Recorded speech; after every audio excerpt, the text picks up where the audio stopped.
Hello my dear foodies, welcome to smart Yamuna. ఈరోజు నేను ఒక ఇన్స్టెంట్ క్రిస్పీ దోశ రెసిపీని చూపించబోతున్నానండి.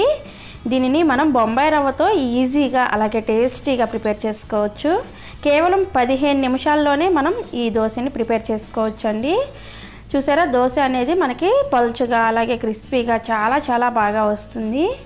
ముందుగా ప్రిపరేషన్స్ ఏమీ లేకుండానే మనం ఈ దోశని ప్రిపేర్ చేసుకోవచ్చు. మరి ఈ దోశ రెసిపీని ఎలా ప్రిపేర్ చేసుకోవాలో ఈ వీడియోలో చూసేద్దాం. దాంతోపాటుగా దీనికి కాంబినేషన్ ఒక చట్నీ రెసిపీని కూడా చూపించేస్తాను.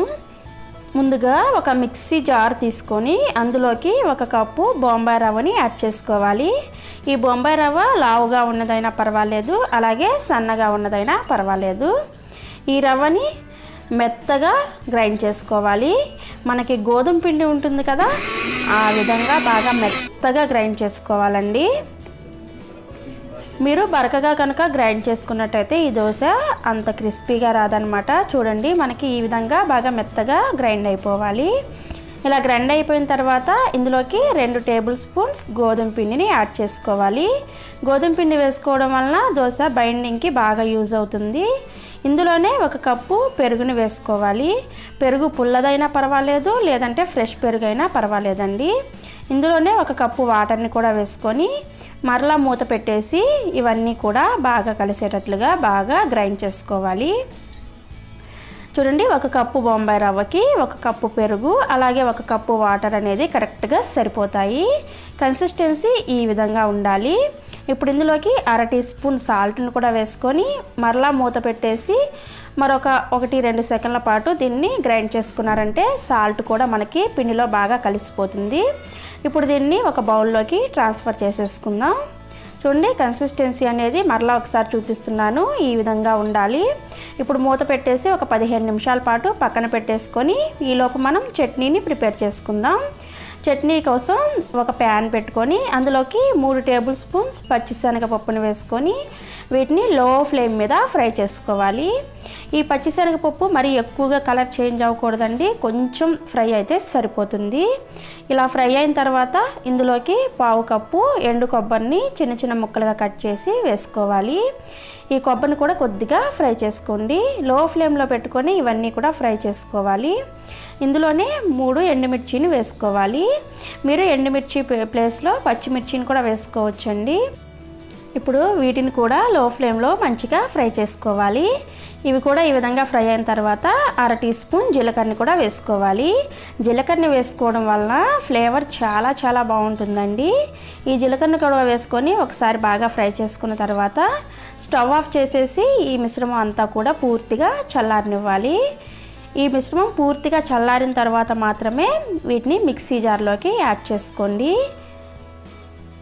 మిక్సీ జార్లోకి యాడ్ చేసుకొని ఇందులోకి 1 టీ స్పూన్ చింతపండును వేసుకోవాలి. ఈ చింతపండు ప్లేస్లో మీరు 1 టీ స్పూన్ నిమ్మరసాన్ని కూడా వేసుకోవచ్చండి. అలాగే రుచికి సరిపడా సాల్ట్ వేసుకోవాలండి. నేను 1/2 టీ స్పూన్ వేసాను. అలాగే 1 ఇంచి అల్లం ముక్కల్ని కూడా వేసుకోవాలి, లేదంటే అల్లం పేస్ట్ని కూడా వేసుకోవచ్చు. ఇందులోనే కొంచెం వాటర్ని వేసుకుంటూ మనకి చట్నీ కన్సిస్టెన్సీ వచ్చేదాకా దీన్ని గ్రైండ్ చేసుకోవాలి. బాగా మెత్తగా గ్రైండ్ చేసుకోండి. మధ్యలో ఆపుకుంటూ వాటర్ని యాడ్ చేసుకుంటూ చట్నీని ఈ విధంగా గ్రైండ్ చేసుకోవాలి. ఇలా గ్రైండ్ చేసుకున్న చట్నీని ఒక బౌల్లోకి వేసేసుకుందాం. ఇప్పుడు ఈ చట్నీకి పోపు పెట్టుకోవడం కోసం స్టవ్ ఆన్ చేసి ఒక పోపు గిన్నె పెట్టుకొని అందులోకి 1 టేబుల్ స్పూన్ ఆయిల్ వేసుకొని వేడి చేసుకోవాలి. ఆయిల్ వేడైన తర్వాత 1 టీ స్పూన్ మినప్పప్పును వేసుకోండి. అలాగే 1 టీ స్పూన్ ఆవాలను కూడా వేసుకోవాలి. ఇందులోనే 1 ఎండుమిర్చిని తొడుము తీయకుండా అదే విధంగా వేసేసేయండి. వీటిని కొద్దిగా ఫ్రై చేసుకొని స్టవ్ ఆఫ్ చేసేయాలి. స్టవ్ ఆఫ్ చేసిన తర్వాత 1 రెమ్మ కరివేపాకును కూడా వేసుకోండి. కరివేపాకును కూడా వేసుకొని ఈ పోపుని మనం ముందుగా ప్రిపేర్ చేసుకున్న చట్నీలోకి యాడ్ చేసేసుకోవడమే. చూసారా, మనకి ఎంతో సింపుల్గా మనకి చట్నీ అనేది రెడీ అయిపోయింది. చాలా టేస్టీగా ఉంటుంది ఈ చట్నీ. మనం ఇప్పుడు ప్రిపేర్ చేయబోయే దోశలోకి మంచి కాంబినేషన్. చట్నీ ప్రిపేర్ చేసుకున్న తర్వాత మూత తీసేసి మనం ప్రిపేర్ చేసుకున్న బ్యాటర్ని ఒకసారి చెక్ చేసుకుందాం. చూడండి, కన్సిస్టెన్సీ ఈ విధంగా ఉండాలి. ఇప్పుడు ఇందులోకి 1/2 టీ స్పూన్ వంట సోడాని, అదే మనం సోడా ఉప్పు అంటాం కదా, సోడా ఉప్పును కూడా వేసుకొని కొద్దిగా 1 టేబుల్ స్పూన్ వాటర్ని కూడా వేసి ఈ పిండిని బాగా కలుపుకోవాలి. ఈ సోడా ఉప్పు అంతా కూడా పిండిలో కలిసేటట్లుగా బాగా మిక్స్ చేసుకోండి. కన్సిస్టెన్సీ మాత్రం ఖచ్చితంగా ఈ విధంగా పలుచుగా ఉండాలండి. అప్పుడే మనకి దోశ అనేది క్రిస్పీగా వస్తుంది. ఇప్పుడు స్టవ్ ఆన్ చేసి దోశ ప్యాన్ పెట్టుకొని వేడి చేసుకొని 1 టీ స్పూన్ ఆయిల్ వేసి ఈ టిష్యూ పేపర్తో తుడిచేయాలి. తర్వాత కొంచెం వాటర్ని ఈ విధంగా స్ప్రింకిల్ చేసి ప్యాన్ని బాగా క్లీన్ చేసుకోవాలి. ఈ విధంగా వాటర్ని వేసుకోవడం వలన మనకి హీట్ అనేది కరెక్ట్గా ఉంటుందన్నమాట. ఇప్పుడు పిండిని ఒకసారి బాగా కలుపుకొని మనం రెగ్యులర్గా వేసుకునే దోశలాగానే ఒక గరిటెడు పిండిని తీసుకొని ఈ విధంగా ఈవెన్గా స్ప్రెడ్ చేసుకోవాలి. మీరు ఎంత పలుచగా కావాలంటే అంత పలుచగా ఈ దోశలను వేసుకోవచ్చు. పైన పచ్చిదనం అంతా పోయిన తర్వాత 1 టీ స్పూన్ ఆయిల్ని ఈ విధంగా స్ప్రెడ్ చేసుకొని అంచుల వెంబడి కూడా కొద్దిగా ఆయిల్ని వేసుకోవాలి. వేసుకున్న తర్వాత ఈ దోశ మంచి కలర్ వచ్చే వరకు ఫ్రై చేసుకోండి. ఈ విధంగా ఈ దోశ ఒకవైపు కాలితే సరిపోతుంది. ఈ విధంగా మంచి కలర్ వచ్చిన తర్వాత తీసేసుకొని సర్వ్ చేసుకోవడమే.